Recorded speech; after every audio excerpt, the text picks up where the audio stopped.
සෞන්දා වන ලස්සන දවසකදී පළවන දේව ප්‍රකාශනය කියවෙන්නේ එපීසියේදී ශ්‍රාවකයන් වන සුදෝ ජොහාන්ගේ අනුගාමිකත්වයේ සිටි ඇය බෞද්ධ ස්ථාපනය කරනවා. සුදෝ ජොහාන්තුමා බෞද්ධ ස්ථාපනය කළා තිබුණේ. ඇයි සුදෝ පවුල්තුමා එසේ කළේ? මොකද සුදෝ ජොහාන්තුමා මිනිසුන්ගේ ජීවිතයේ සුභාරංචි ඇසීමට පෙර පසුතැවීම ඇති කළා. හැබැයි ජේසුස් ආවයින් පසු මෙලවට හා උන්වහන්සේ ආපසු ස්වර්ගයට ගිය පසු අපට උදව් කරන පුද්ගලෙක් කෙව්වා. ඒ නම් ශුද්ධාත්මයාණෝ. ඒ නිසා ශුද්ධෝ පවුල්තුමා බෞද්ධ ස්ථාපනය කළේ එවිට ශ්‍රාවකයන් ශුද්ධාත්ම නිවන ලබා ගන්න. ඇයි ජේසුස් ශුද්ධාත්මයාණන් අප වෙත සහායකයෙක් ඇටියට එව්වේ? සිතන්න මද.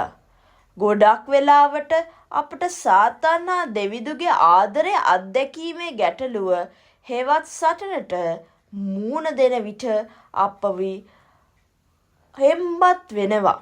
මහන්සි දෙන්න. එවිට එම සටන අතහැර සාතන්ටම ජය දෙනවා. එවිට සාතන් මිනිසාගේ ආත්මෙ නැතිවන තෙක් ඒ බොරු චාටු බස් කියා පාපෙට වහල් කරනවා. එතනින් අතාරින් නැති සාතන් අපට කලකිරීමටද ඇති කරලා ජීවිත එපා කරවලා දෙවිදුගේ ආදරයට හරස් කරවලා අපිව අපේ වටිනා මිනිමුතු වැනි ජීවිත සාතන්ට පුද කරනවා. කෙසේද? සිය දිවි නසා ගැනීම.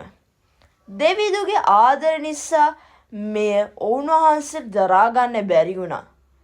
එවිට උන්වහන්සේ දයාබරිත හා කරුණාබරිත හදවත උණු වී අපට සැමදා දෙවිදුගේ ආදරය අත්දකින්නට ශුද්ධාත්මයන් වන සහායදායක පුද්ගලෙක් එවනවා.